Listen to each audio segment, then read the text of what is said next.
I want to introduce the next President of the United States, Santorum.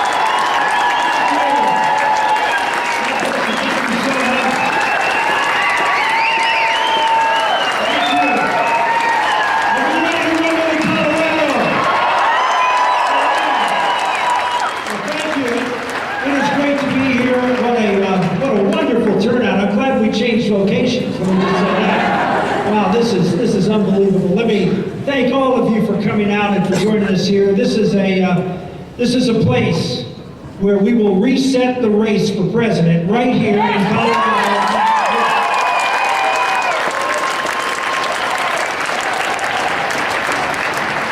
Now everybody's trying to make this into a two-person race, or frankly, they're trying to make it into a one-person race right now. With only 4 states having spoken.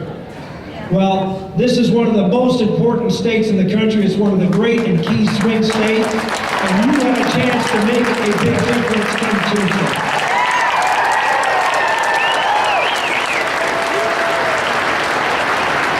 We have a very special night for you tonight. It's a great opportunity for me to be here. I've spent the entire day here in the state of Colorado. I've been traveling mostly, started in Denver, but been mostly here. We were over in Teller County, and we had about 1,000 people there, which was an amazing turnout there. And then we came over here. How about that? Let's give it up for Teller County.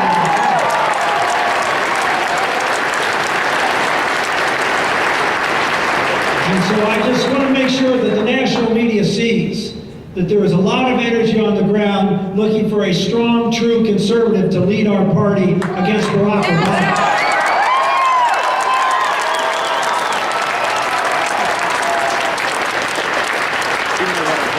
We have a very special night. I'm going to give a few remarks, and usually what I do is take questions from the audience and do a town hall type of meeting. But we're going to do a little different tonight. We're going to have a special guest up here, and we're going to have instead of everybody asking questions, we're going to have one individual, a local resident, ask me some questions and get a chance maybe to see to hear about a few different things that you might not hear at a regular town hall meeting. But I did want to share with you how important this election is, which you all know. You wouldn't be here if you didn't know that this election was vitally important.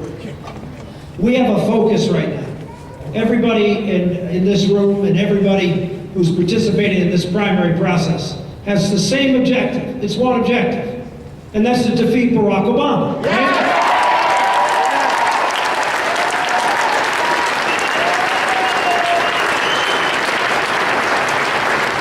The challenge for everybody is to make sure that we have the best possible candidate to do 2 things. Number 1, as I mentioned, to defeat Barack Obama, but number 2 is to govern this country at one of the most critical times in our nation's history. This is a huge, huge responsibility. I say this all the time. I think this is the most important election of our lifetime. I think it's the most important election since the election of 1860. In the election of 1860, the issue was whether, and by the way, before 1860, the United States of America was referred to most often as these United States. And then after that war, it became the United States.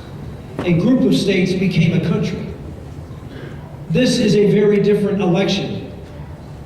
This is not about whether we are going to be a country, but what kind of country we will be.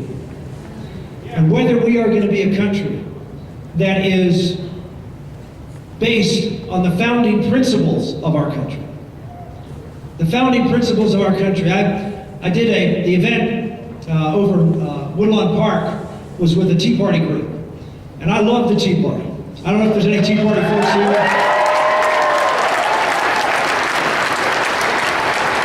But I love the Tea Party. I love their energy. I love And I talked to the Tea Party and talked a lot to the Tea Party groups, and I commend them for their energy and their focus on the Constitution, this great bedrock document of our country. It is, in fact, the owner's manual of America. It's how America is to operate. It's the how of America. But there is another document that, in my mind, is equally of importance, and one that President Obama and many of his ilk on the left would like to ignore, would like to set aside, because it is inconvenient, because the values expressed in that document are not the values held by those on the left. And we've seen this happen. Try this one. Does this work? Yes. Great. Number two. This document, this second document, this critically important document, is not the how of America, but it is the why of America. It is the soul of America. It is the heart of American exceptionalism. And that document, of course, is the Declaration of Independence.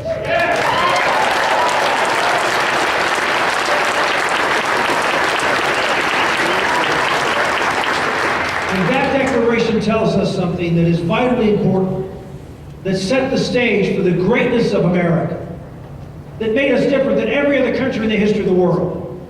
It said, we hold these truths to be self-evident, that all men are created equal and endowed by their Creator with certain unalienable rights, among them life, liberty, and the pursuit of happiness. With that phrase, America was founded. With that phrase, we all understood where our rights come from. We all understood, each and every one of us, we're equal, not because he is equal to her. She is much prettier than he is. Let me show you. He is. We're not equal. From the standpoint of our biology or our mental capacity, our strength, we're not equal. Nobody's equal. What makes us equal? We're equal in the eyes of God because we're all children of God. Right?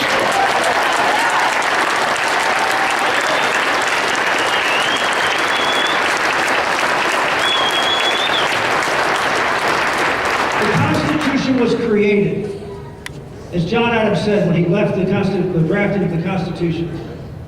He said, our Constitution was made for a moral and religious people that is wholly inadequate for the governance of any other. The Constitution was drafted to create radical freedom. Radical freedom. Giving power to the people. Who would think of such a thing?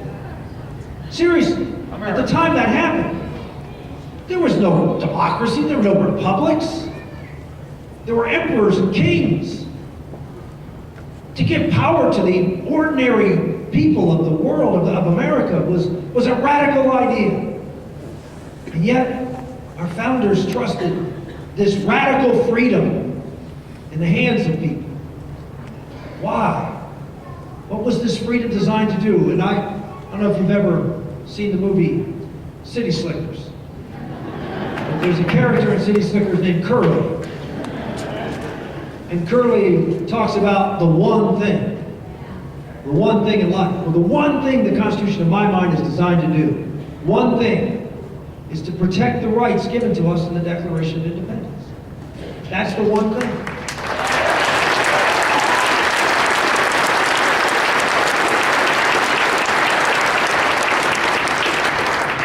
So we have this document of rights given to us by God. To do what? To do what? To pursue happiness. Life, liberty, and the pursuit of happiness. Freedom. To do what? To do happiness now is defined by us today as enjoyment and pleasure and doing what you want to do. That's not what happiness was defined at the time of our founders. Go back and look at the dictionary definition of happiness at the time of our founders, and you will find this: to do the morally right thing.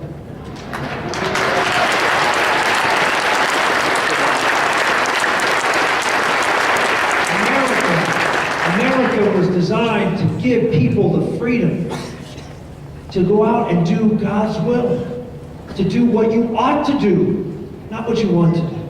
And in so doing, as de Tocqueville wrote about it in the early times of our country, we built this great country with good and moral people, building a great society from the bottom up, pursuing your dreams in the context of faith and family, building civic institutions, media institutions, limited federal government, limited state government, and building a transformational society that fundamentally changed the world. It worked in America. Why did de Tocqueville come over and write about America? Because he left revolutionary France. And what happened in France? Oh, they had a constitution very similar to ours. But their constitution was based on three things: liberty, fraternity, and equality. Wonderful terms. Liberty and equality, all from the Declaration. But they had fraternity, not paternity. They had no rights that Constitution was there to protect, that they had to respect, that came from God. They had obligation to each other, brothers, fraternity, but not an obligation to a higher calling. And what happened? The people who got power with this radical freedom given to them in this Constitution used it to construct the guillotine and wield power over those who were their subjects. And the French Revolution failed. But America, based on a moral enterprise, you see, this is why the left wants to get rid of it. That's why they want to move the Declaration off and say, no. We need, rights don't come from God, they come from the government. They come from us. In fact, we can give you rights. We just saw an example of this. This is an important thing to understand. We just saw an example of this. I'm in this race for one reason. I would not have run for President of the United States if it wasn't for one piece of legislation: Obamacare. To me, Obamacare changes the very foundation of our country. Obamacare is a piece of legislation that will make every single American dependent upon the federal government for your health and your life. Not people on the margins of society, like who are on Medicaid, or people who are elderly who are on Medicare. Every American now will be told what insurance policy you will have, how much you will pay, what doctors you will see, how much they will be paid. Everybody will be dependent and have to pay tribute. And if you don't pay enough, you won't get care. This is the power the government holds. Margaret Thatcher, when she left the prime ministership of England, said she was never able to accomplish what Reagan accomplished in America in transforming America from the brink of liberalism, statism. And she said the reason was the British national health care system. We must stop Obamacare.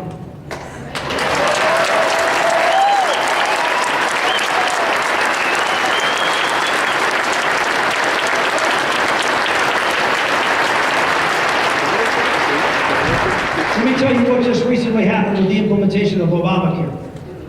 And this is very, very important. When the government tells you that they will give you a right to something, when they create a right, what can they do with that right? Take it away from you, but they can do something even worse. They can do something even worse. And they did it just this past week. There may be a few Catholics here. If you are a Catholic, you had a letter read to you at your church on Sunday. This letter written by the bishops. Outraged, because the Obama administration was going to tell every Catholic institution in America that as a condition of receiving Obamacare, they had to provide sterilization, contraception, and yes, abortifacients as part of their health plan, and give it to their employees for free as part of their health care. And the Catholic Church said, we're outraged that you would ask us to put aside our moral beliefs in order to receive Obamacare. Here's the interesting point. The Catholic bishops supported Obamacare. At the time I said, careful what you do, because once the government creates a right, it can tell you how to exercise that right. It can force you to do things now that you are beholden to them that you don't want to do. There always is this great siren song in America. Please, just give up a little bit of your freedom and we will take care of you. We will provide for you. No, we will own you. We will rule you, is what they really want to do. Obamacare is a threat to the very foundational principles. If they can run over the First Amendment, you are but a speed bump.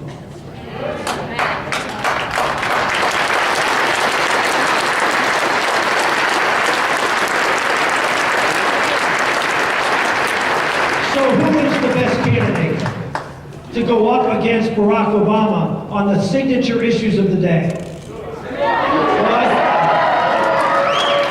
Okay, you guys know the right answer, but let me explain why.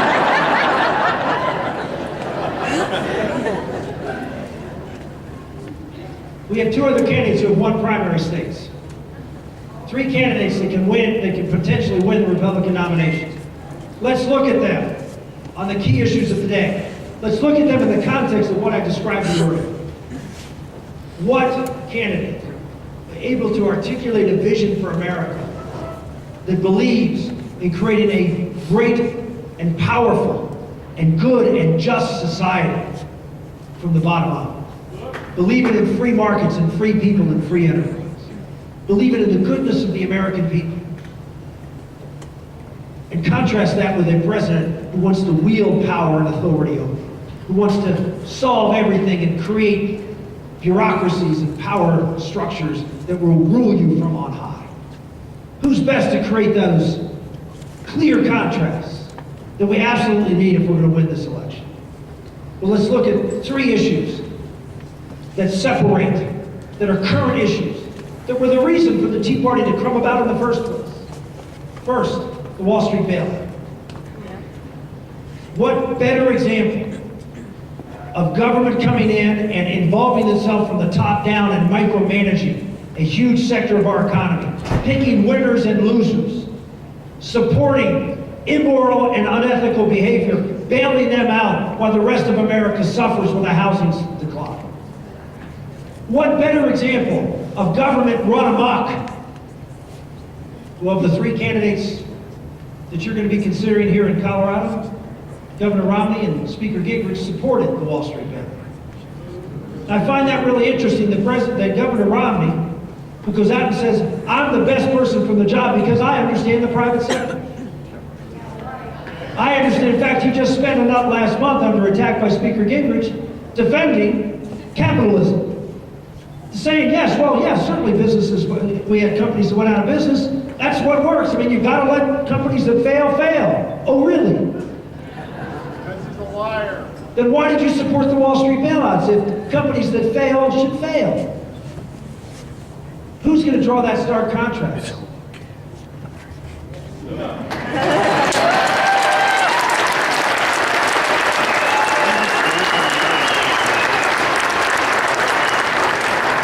Then you have the next government power grab. This one thankfully failed. And this was the hoax of man-made global warming. Another attempt by the left to create a problem, a crisis, so they can take more power from you. Decide when you're going to turn your light switch on and what kind of light bulb you're going to put in that light socket and what kind of car you're going to drive and everything else that consumes energy in America. They will micromanage and tell you what's best. That's what cap and trade is all about. Well, who on this, of the three, supported cap and trade? Who bought into global warming? Both of them. Governor Romney, as governor of Massachusetts, even as recently as a couple months ago, said, yes, I believe in man-made global warming, and we have to do something about it. Well, he did when he was governor. He touted the fact that he signed the first CO2 cap on power plants in the history of our country. Now, is that someone who's going to be a good person to talk about, well, we need to have bottom up, we can't buy into this liberal top-down stuff? Or Speaker Gingrich, who supported cap and trade, who sat on a couch with, what was her name? Careful who you sit next to.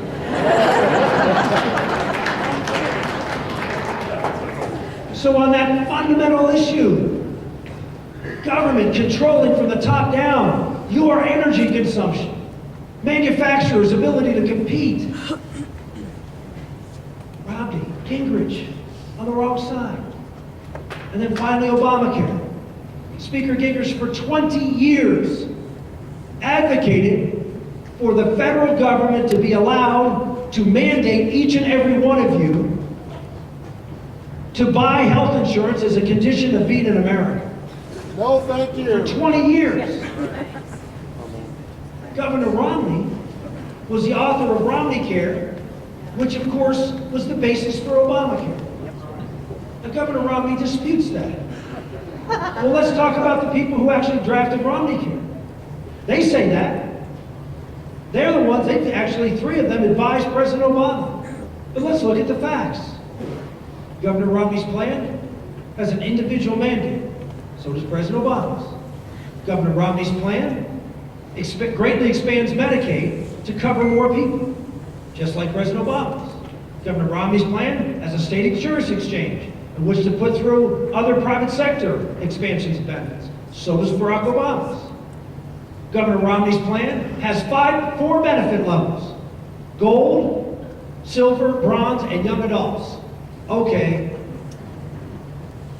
President Obama's plan has 5. Platinum, gold, silver, bronze, and young adults. Governor Romney's plan fines people if you do not buy insurance.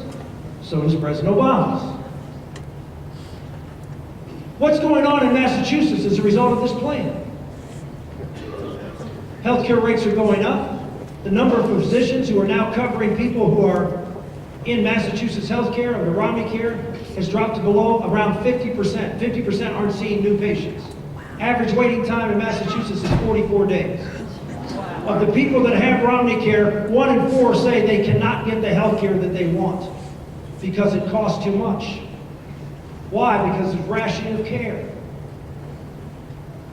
Free riders. Oh, you know, these people, the reason we have to mandate health care is because there's people who don't have health insurance and they're getting along and everybody else is paying their bills. Well, guess what? Obamacare has done. It's quintuple the number of free riders. What's that mean? That means people who don't buy health insurance. How do they do that? Well, under Obamacare and under Romneycare, there's a clause that says that you can't exclude someone from health insurance with a pre-existing condition. Everybody's for that. That sounds like a wonderful thing. Oh, you shouldn't exclude anybody from pre-existing conditions. There's another clause that says you can't charge people more money because they're sick. Same thing in Obamacare, by the way. So what happens? Well, healthy people get charged more and sicker people get charged less. So as a result, you have young, healthy people who, when they go out to buy insurance, since their insurance rates are higher than they would be because they're healthy, go out and they say, oh, this insurance is really expensive. And if I pay the tax, the fine, for not buying insurance, it's cheaper than buying insurance. In fact, it's much cheaper than buying insurance. And so what do young, healthy people have opted to do in Massachusetts? Not buy insurance. And guess what? They have a pre-existing condition clause. So when they get sick, what do? Buy insurance. And when their sickness is over, what do? They drop their insurance. How's an insurance system work when only sick people are buying insurance? This is an abject failure. Why? Because it doesn't trust people in markets. How can Governor Romney go up against Barack Obama in the general election and have any legitimacy to go after the #1 economic crushing, job crushing, government infringing, freedom robbing piece of legislation that it was the center point of the last election? Why in the world would the Republican Party nominate Mitt Romney to go forward and take on Barack Obama.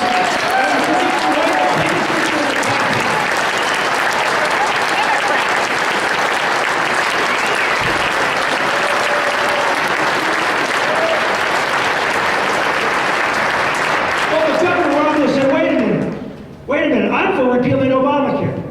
I guarantee I'll repeal Obamacare. Then we found out what his plan was, just a few days ago. The Attorney General of Florida, supportive of this, announced on Fox News that she's going to be part of a committee that after the election, after Governor Romney wins, is going to go around the country and promote Romneycare in all 50 states. So what we really find out is that Governor Romney, who still defends Romneycare, is actually for Romneycare. Believes it should be in all the states. It's just the federal government shouldn't do it. Boy, what a contrast we have there, huh? That's a winner. Ladies and gentlemen, you would be committing, Republicans will be committing political malpractice, putting forth a candidate that takes away the most important issue in this campaign. In fact, President Obama will turn it on him and make him be the issue in this campaign.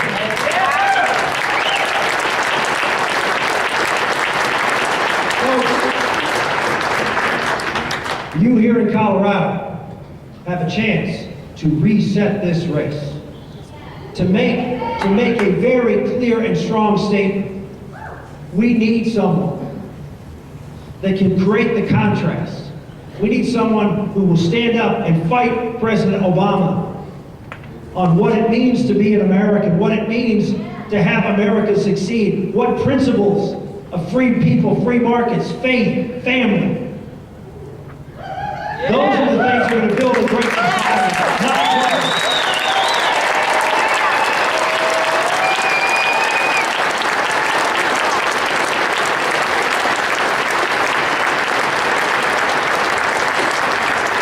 one final point, and then we're going to change the program here a little. Final point I'll make is this. People have said, Rick, we really like you. If you look at Florida, the ratings in Florida, I had the highest favorabilities of anybody in Florida. They said, well, I didn't win, even though I had the most positive, negative, positive, lowest negative. I didn't win. And you ask the people, well, why? Well, we're not sure you can win. You know, people think that you're a social conservative, and we need someone who's an economic conservative. And I said, yes, I'm very proud to be a social conservative. I'm proud that I stand up and believe in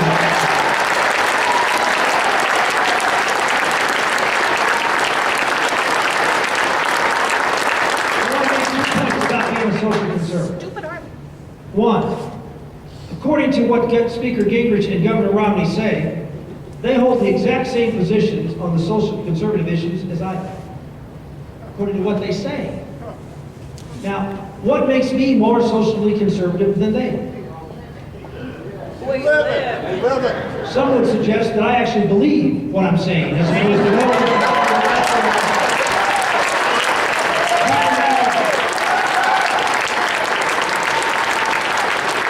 who are out there actually being, as Governor Huntsman once described Mitt Romney, as a well-oiled weather vane.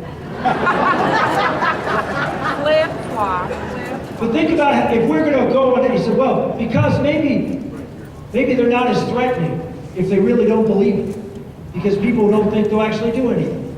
See, I look at it different. If you're an independent voter, if you're a moderate, probably not firmly in one camp or the other, the liberal or conservative camp.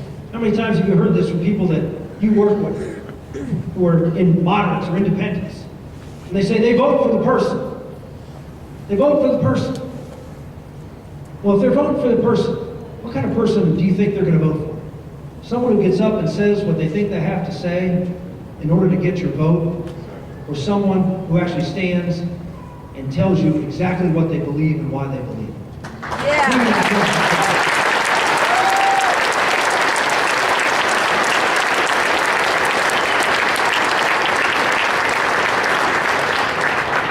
The second thing I would say about the social conservatives issues is this. I've been going around on our, I don't know if we don't have the banner here. Faith, Family, and Freedom Tour is what I call it. Faith, I actually renamed it halfway through, called it Faith plus Family equals Freedom Tour. And yes, I have been talking a lot about marriage and the family. I've been talking about it in the context of how important it is for our economy. Because we cannot have a strong economy unless the first economy is strong.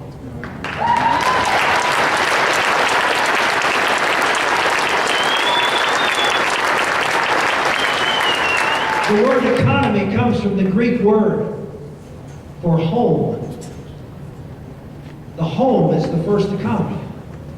And if you want to look at the state of the family in America and its relationship to the economy, we better start talking about it. Because it has a profound impact. Two-parent families in America, the poverty rate is 8%. Single-parent families, as heroic and as hardworking as most single moms are in providing for their families, they have to be providers and caregivers and nurturers and a whole host of other things. Doing the job of two people, and it's harder. And as a result, there is a greater failure. What is the poverty rate among single-parent families? Almost 40%. And to those economic conservatives who say we should shut up about those issues, what happens when poverty goes up? Government gets bigger. Government gets bigger. Taxes go up, and the economy struggles. We know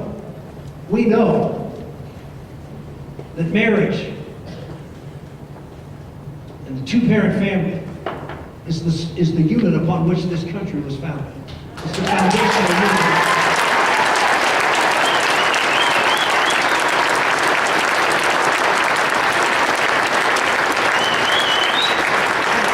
And our culture, our education system, and yes, our government are continually assaulting it.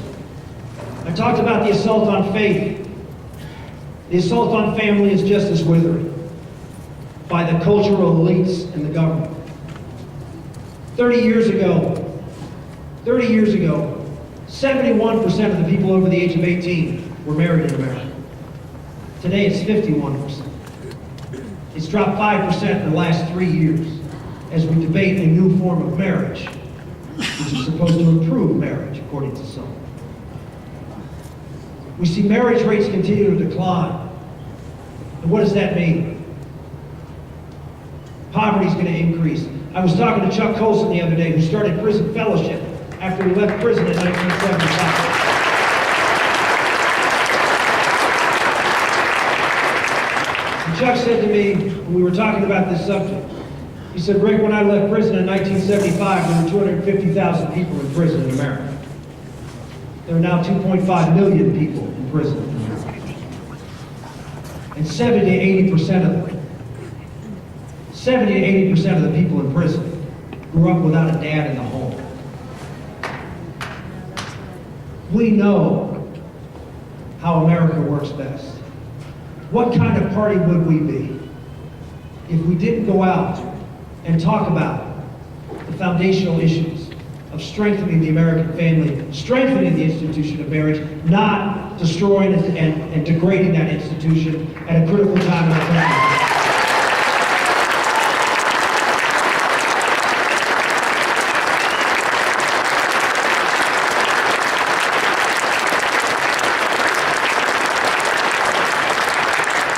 I wanted to end on that note because I want to introduce someone who has done more to try to strengthen and improve the American family through this time of crisis than anyone else. And he happens to hail from Colorado Springs, and he's going to join me tonight for a little conversation that hopefully you will appreciate, and that is none other than Colorado Springs' own Dr. James Dobson.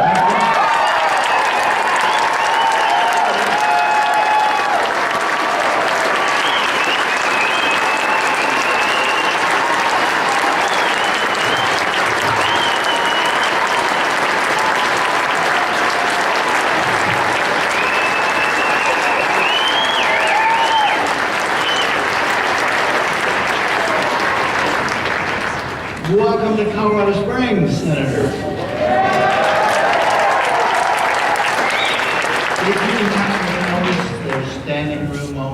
here. No, they didn't know I was coming, but they knew you were, and there is a lot of excitement, and I agree with you that this could be the place where it turns around.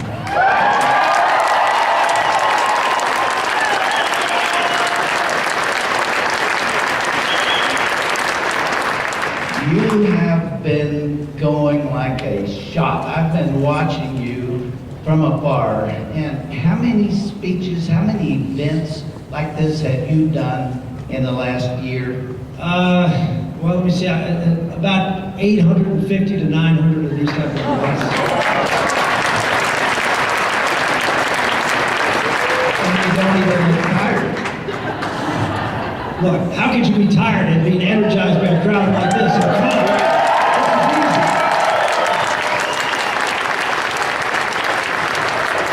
Senator, speaking as a private individual, I say to you, we need you in the Oval Office.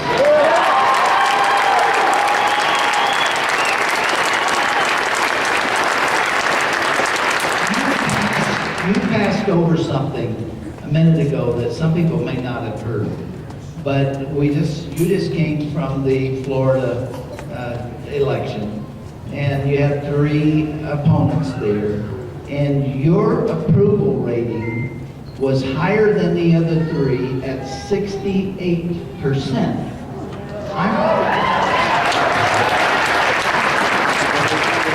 somebody out there that gets it. And all they need to do is believe.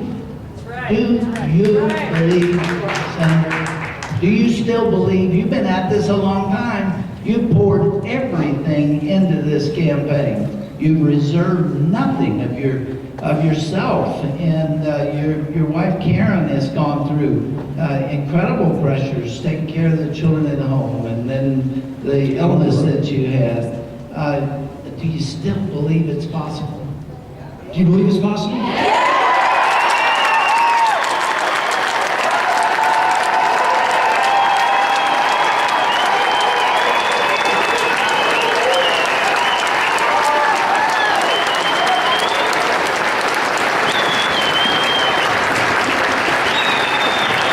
You liked the question, didn't you? Keep those coming.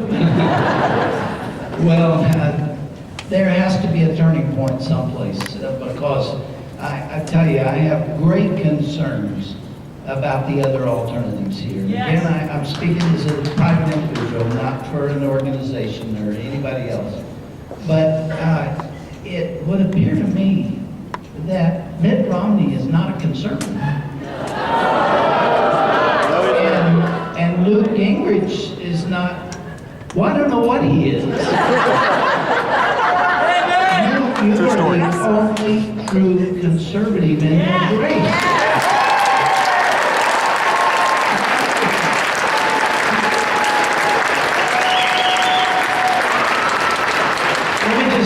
If I can just address that issue, because you're going to hear a lot from the media about who can win.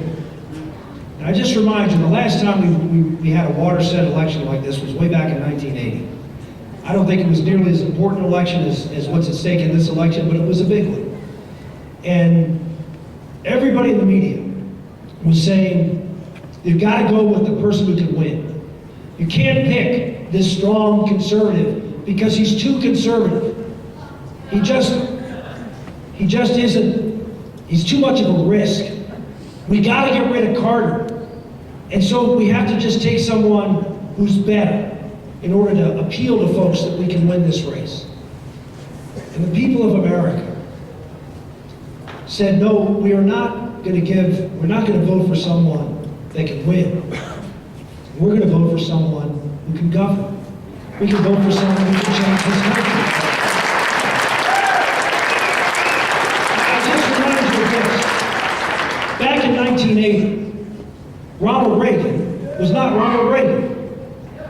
Ronald Reagan was a governor who hadn't been governor for 10 years, who had lost a race, who was a movie actor who his opponent criticized his economic policy as voodoo economics.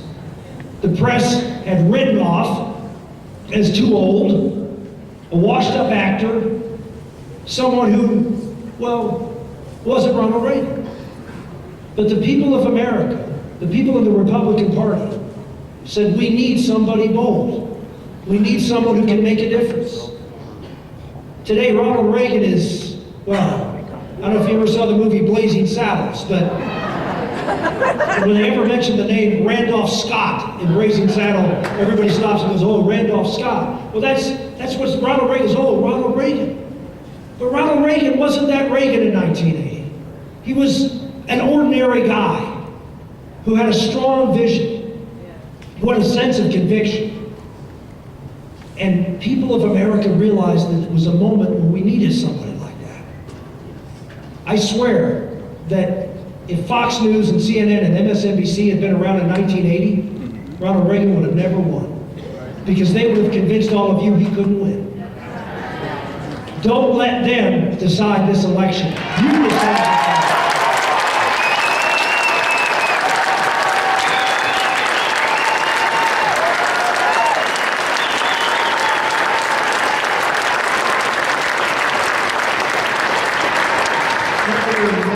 May I ask you a personal question and a personal favor? Would you tell this great crowd that if you're elected president, you will get the government off our backs? Here's what I pledge to do. That we will spend, under a Santorum administration, we will spend less money next year than we do this year. Less money the following year than we did the previous year. For 4 years, people say, well, you're going to cut spending. What's that mean? Because everybody knows cutting spending means cutting the growth in spending. I'm saying we will cut the absolute amount of money in Washington, D.C., and Washington will be smaller in real terms every single year.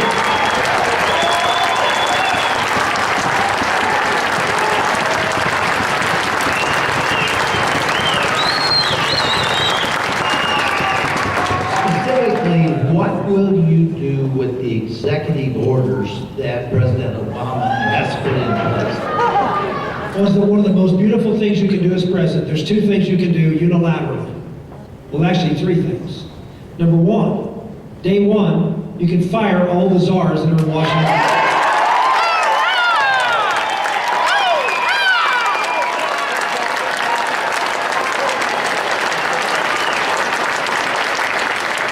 I will pledge you there will be no czars.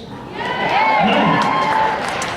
And the reason for that is that I will trust the people that I appoint will be good, decent, competent people to actually be able to get through the Congress and the congressional approval process, not be left-wing radicals who can't get through the approval process, so they put them in these czar positions so they can impose their left-wing ideology on the cabinet departments without going through the process and oversight of the Congress. We will nominate good, solid, competent people who will do what I pledged that I would do for the American public, and they will be put in cabinet positions, and they will run the executive department like it's supposed to be run, with delegating the authority to good people to be able to do their jobs, which is not what Obama has done. So, second, you can repeal executive orders on day 1. And we will go through and take every wacky executive order that this president's put in place and repeal every single one of them. 3, you can repeal regulations. You can't repeal laws, but you can repeal regulations. I have already pledged that the regulations that Barack Obama's put in place that cost businesses over $100 million a year. On average, during Clinton and Bush, there were about 60 of those a year. Last year under President Obama, 150 in 1 year alone. I have pledged I will repeal every single one of those, including every Obamacare regulation, on day 1.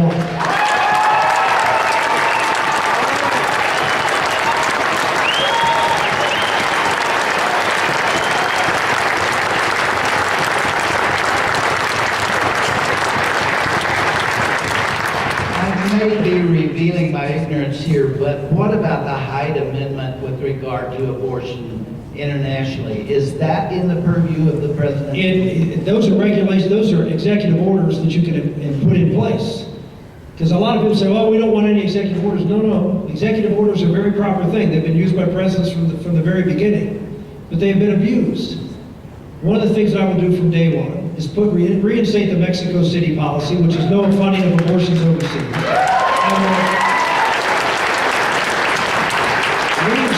Reinstate the ban on embryonic stem cell research, which shouldn't have been put in place in the first place. I will reinstate the Hyde, that'll have to be done through the legislative process, but I will not sign any bill that does not, that allows for any funding of abortions with federal taxpayer dollars, which is the Hyde.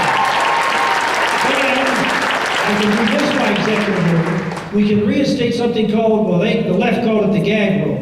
Ronald Reagan put in place a rule that said no agency or beneficiary of federal dollars can refer for abortions, much less provide them.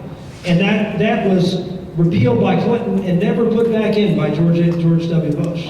I will put it back in, and I will defund Planned Parenthood on top.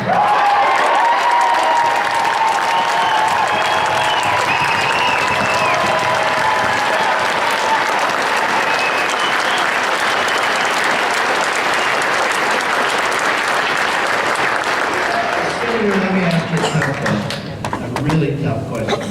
There are people out there by the millions, I believe, who would love to cast a vote for you. They worry about whether you're tough enough to stand up against Obama with his teleprompters. Can you take him on, and can you take the heat? Well, Jim, you know this because you followed my political career for a long time. I've stood up on issues that are not the most popular issues to stand up on. We have that in common. And anybody who has any familiarity with the internet knows how much we have been attacked, both me personally and my family, for years, for standing up for the issue of the sanctity of life and the institution of marriage and a whole host of other issues that are, quote, hot button issues in society. And I would say to you this, that if you look at my record, if you look at the fact that go back to 2006, one of the knocks against me, even though I've won 4 elections, 2 in congressional districts that were 60 and 70% Democrat. One, the first time I ran, I was outspent 3-1. Sort of sounds familiar here. I was outspent 3-1, and I defeated a 14-year Democratic incumbent and to win my House seat. And then when I ran for the United States Senate after serving 2 terms in Congress in heavily Democratic districts and having a 90% voting record, conservative voting record, I ran for the United States Senate against another Democratic incumbent whose campaign was managed by none other than James Carville, 2 years after he managed Bill Clinton's campaign. And I took him on in a state that had over 500,000 more Democrats than Republicans. And I was one of two Republicans to defeat a Democratic incumbent in 1994. I continued on with a 92% conservative voting record, carrying bills, as you remember well, the partial birth abortion bill, and welfare reform, and a whole host of other bills, conservative pieces of legislation. And when I ran for re-election in a year, George Bush lost the state by 5. Lost Pennsylvania by 5, I won it by 6. So,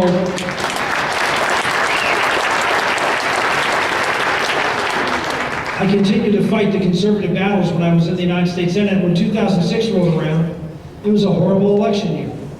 It turned out that 23 of the 33 Republicans up for election that year lost. We lost 5 congressional seats, Republicans, in Pennsylvania. We lost the House of Representatives by the biggest margin ever for the Commonwealth of Pennsylvania. And we lost the governor's race by 5 points more than I lost. Well, here's what I did. I stood up and fought for the same things I did when I was running in every election. I didn't change. I went out and stood up for the things that I thought were the right things to do, even though I knew they weren't popular. Why? Because there's one thing worse than losing, and that's leaving your principles on the sidelines and trying to get right.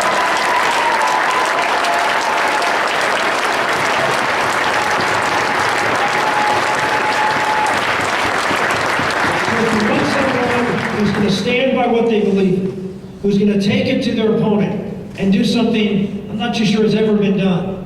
Win a House race by beating an incumbent, win a Senate race by beating an incumbent, and winning the final federal race by beating an incumbent Democrat 3-0. Help us out.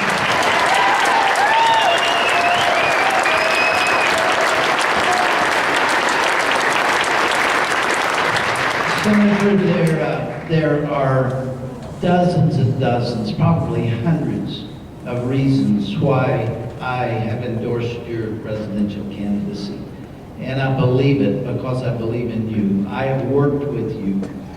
We have taken on some tough issues together, and I've never seen you flag or fail. But there are two primary reasons that I did that and did it early. The first is the one you just mentioned. I believe you really care about the moral integrity of this nation. And I believe you will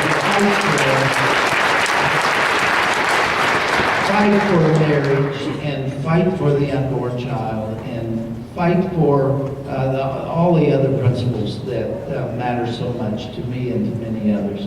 But there's a second reason.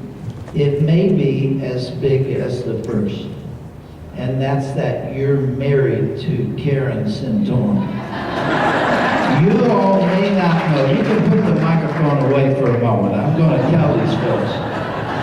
I don't know if you are aware that Karen Santorum has a law degree and practiced law. She got it from the University of Pittsburgh. And she is a neonatal nurse and had a great career there. Those are two lucrative, exciting professions. She put them both aside and has given herself completely to 7 great children and has homeschooled.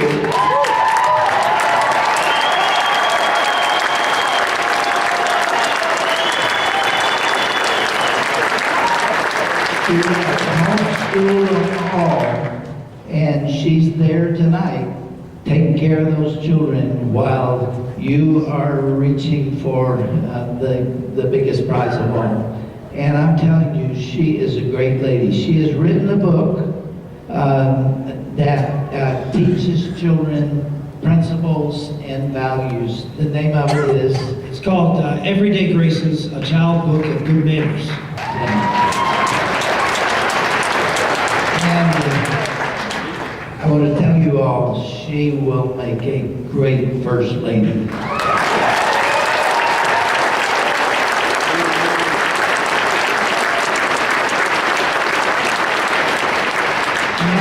Let's talk for a moment about your youngest, little Bella. She is 3 years old.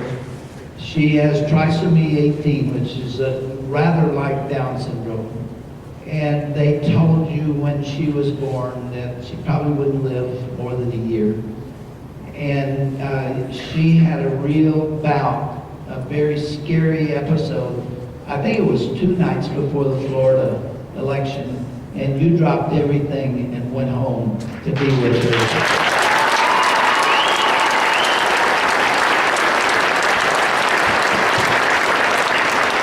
That little girl is a sweetheart, and she is loved by your family.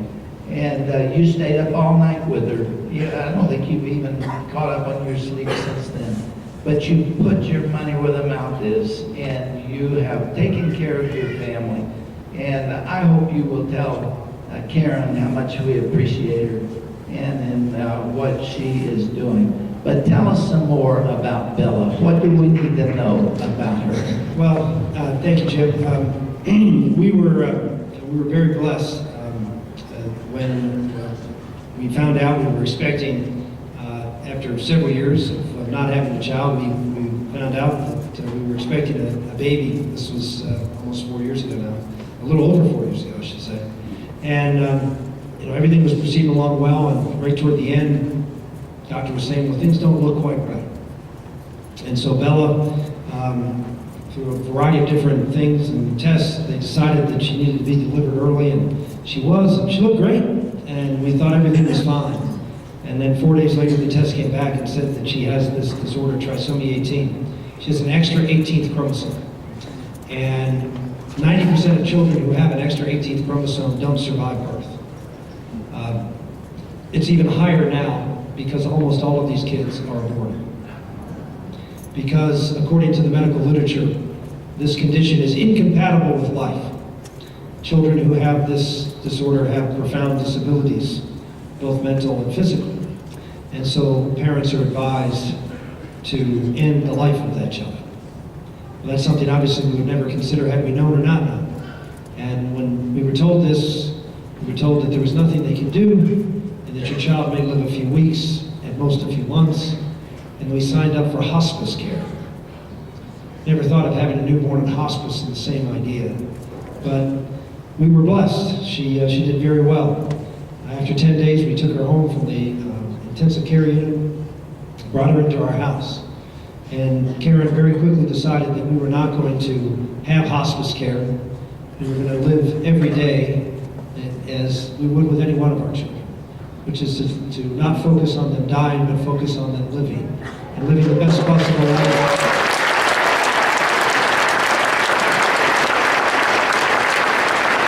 So we started from that point on, celebrating her birthday every week.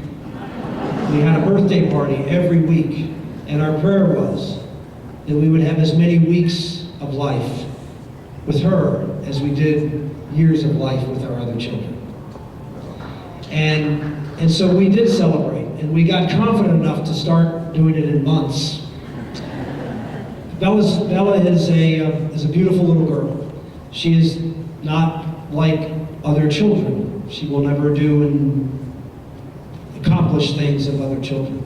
But as I was telling Jim earlier, we have 7 children, and each of them is very, very special. Each of them we have an amazing relationship with. But our relationship with Bella, not just Karen and me, but all of the children, our relationship with Bella is different than all of the other children. All the other children are complex relationships. They are, well, I have a 14-year-old girl. Do I need to say anything more? They're complex. But with Bella, it's very simple. Bella can do one thing, and one extraordinary thing.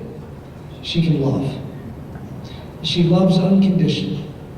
When I walk in that room and she hears my voice, when I'm on television and she lights up and watches her dad, she can't talk to me. She'll never walk to me. But she will love me. And I love her unconditionally.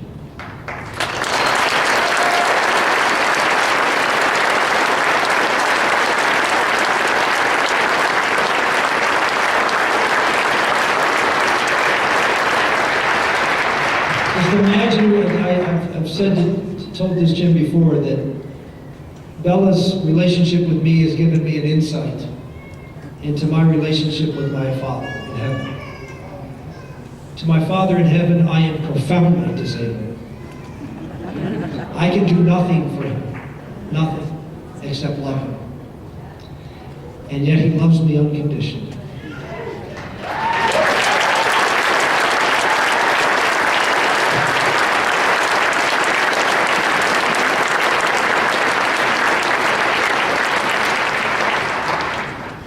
Friends and neighbors out there, what you just heard is why I think this man ought to be in the Oval Office.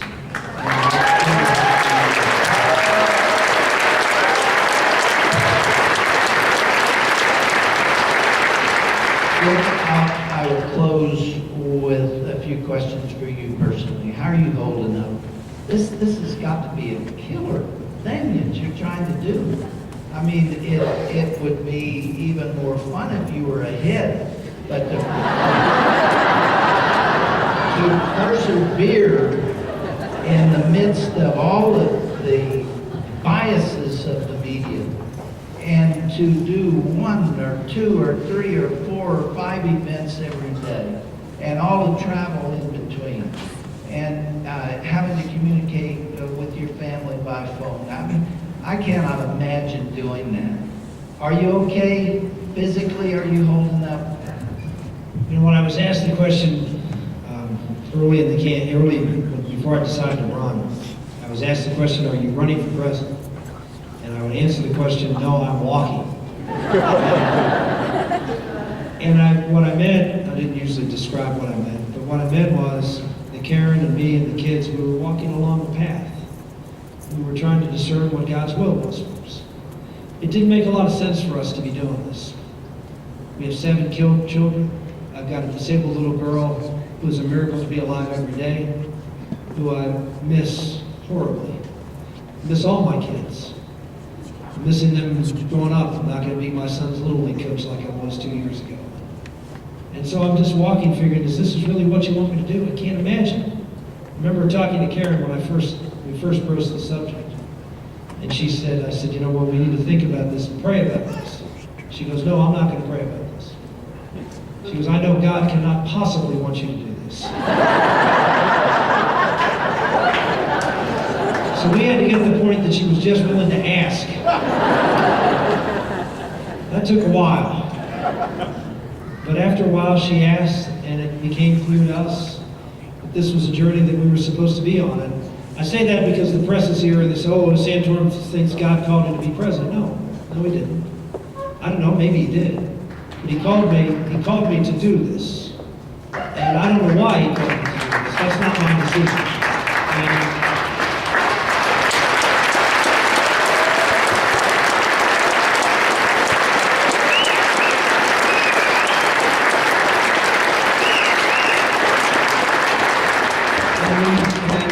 I always believe, and it's proven to be the case in this case, is when God calls you to do something, He will give you the grace to be able to do it. If you ask Him for it, as I was telling Jim, I average about 4 or 5 hours of sleep a night. Tonight we're going to say, after this event, we're going to say hi to folks, and then we're flying to Las Vegas, and I've got an interview at 7 a.m. in the morning. And that's every day. Since June 1st, I've had 5 days off. I've been doing this every single day. And my family has been at my side sometimes, and been at my side not physically, but other times. And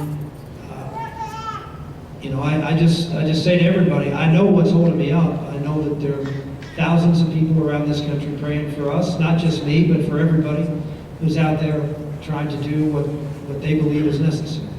And I've said many times, I'm doing this because I love my country, and so many have sacrificed so much. Who am I to say that it's not my turn to step up and do the same? So no complaints. I feel blessed to have the opportunity to do it.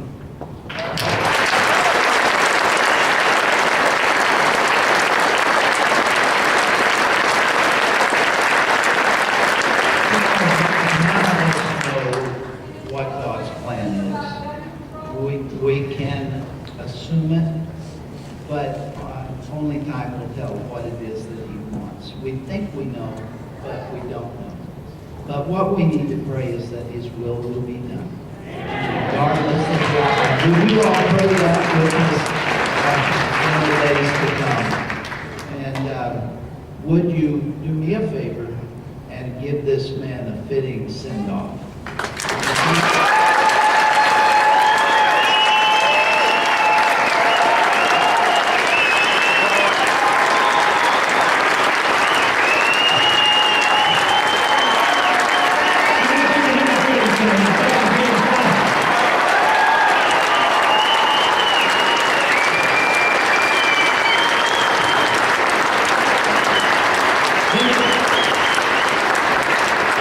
I just want to thank everybody for coming out here tonight. What a wonderful turnout.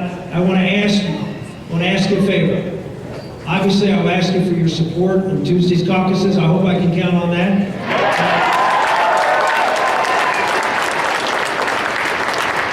But if you walk out of here and all you do is vote for me at the caucus, I'm not too sure we're going to win. You see, this is a very tough campaign, and we need extraordinary help. We need you to go out and as Jim said, pray for us. We need you to go out and work for us. At the end of that Declaration of Independence, there's a phrase that our founders wrote, and who pledged their lives, their fortune, and their sacred honor. Ladies and gentlemen, this is an election where no one's asking you to pledge your life. Now, the fortune, on the other hand, ricksantorum.com is the website. But what really are at stake at this election is your honor. It's your honor that is at stake. You have been blessed. You have been given a great nation. A nation founded under God, blessed by God more than any other nation in history. And you are the stewards of this great inheritance. You have a duty to do. You have honor to live up to hand off to the next generation, at least as great a country as was given you. And you all know in this room that is in jeopardy. So what are you going to do about it? If you just go and vote, that's fine. That's not enough. We need your help. We need you to go out and talk to your friends and neighbors. Take the signs, take the bumper stickers. Go on the website, sign up for our phone at home program. If you can make a contribution, I don't want any contribution out of want or need, out of excess. Millions have given more. I'm not looking for the widow's mite. I'm looking for a gift that you can give your children called freedom. Ladies and gentlemen, it is our watch. It is our watch for America. I need you to go out and do your duty. Make a difference. Send a message. Change this race. And give our country a chance. Thank you very much.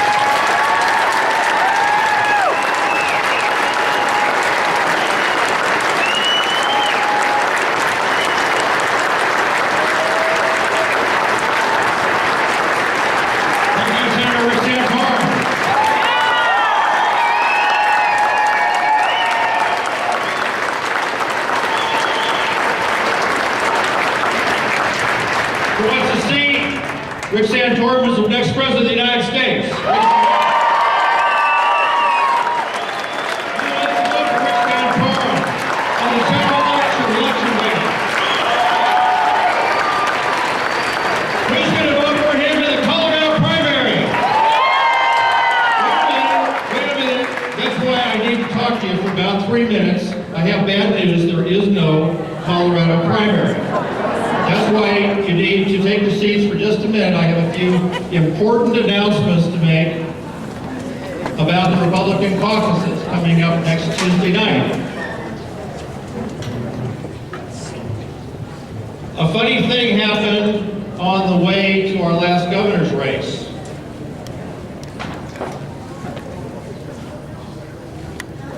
The delegates for the state convention, where all the delegates are elected to go to the national convention this year to vote for Rick Santorum. Most of the delegates in this state are right here in El Paso County.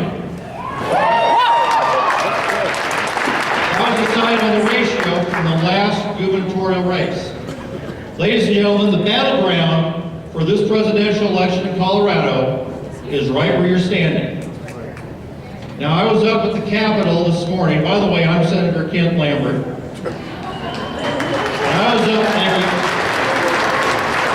I was up at the Capitol this morning. I wasn't able to make it, but Senator Santorum was over at Colorado Christian University. One of my colleagues came back and said, "You can't believe the number of people that packed that room for Rick Santorum." We've heard what's happened in Teller County, but the battleground is here. You need to turn out. Now, we have kind of a symbolic glamour poll on Tuesday night, but that's not how we get the electors for the state of Colorado. You need to vote for delegates. The other interesting little thing that happened was because of the reapportionment, the redistricting and so forth, we have larger precincts. There are more delegates from your precinct that you can send to the county assembly, and then on to the state convention. They are going to be the people who are going to be elected to go to the national convention and vote for Rick Santorum. Now here are a couple, if you have a piece of paper, I'm going to say these things twice, so you'll get a chance to do it. How many people here are not registered to vote? Please raise your hand. We got a couple over here. How many are not registered to vote but are afraid to tell us? He was born on January 14th, and he was told he couldn't register because he had to register 28 days before the caucus. Well, we're gonna find out, but you can still register to vote in November.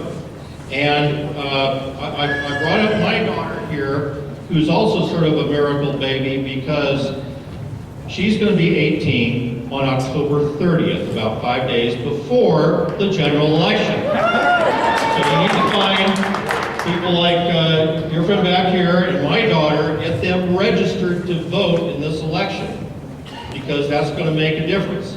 First of all, if you're not registered to vote, or if you need to change your registration, I'm going to give you a website, www.govotecolorado.com. That's the Secretary of State's website.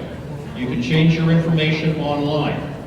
If you've never registered before, like my daughter Melissa, we got a little rule in Colorado. You've got to go down and demonstrate that you're a United States citizen.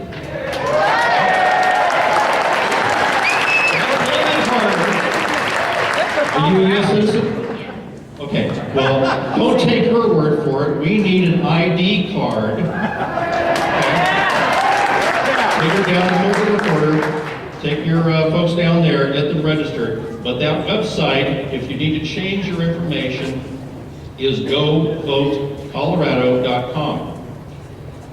Second thing, who knows where their caucus is going to be held? Who doesn't know where their caucus is going to be held? Okay, we still got some of you there. Here's a real easy website, Caucus, that's spelled C-A-U-C-U-S in Colorado, caucus.cologop.org. O-R-G. I'll say that one again, Caucus, C-A-C-U-S, .colorado.gop, that's COLOGOP.org. If you get on that website, all you got to do is put in your address, and they'll say, are you one of the 3 people that are living at that address? And hopefully everybody is in your family. Okay? You pick your name, and you can pre-register for the caucus on Wednesday night. I mean, sorry, Tuesday night. Right, Tuesday night. Sorry about that. Tuesday night. Caucus@cologop.org. Now, somebody said, is it fair to stack your caucus? Is it fair to bring in all your friends and get your friends elected if they're like-minded for you, who are going to go to those other assemblies, the county assembly and the state assembly and the national assembly? Is it fair to bring in people that are sitting next to you to your local neighborhood caucus? And all the people said, yes! Okay, so stack your caucuses, get conservative Republicans out there to vote for conservative Republicans, and we will make sure that Senator Rick Santorum goes to the Oval Office in the White House.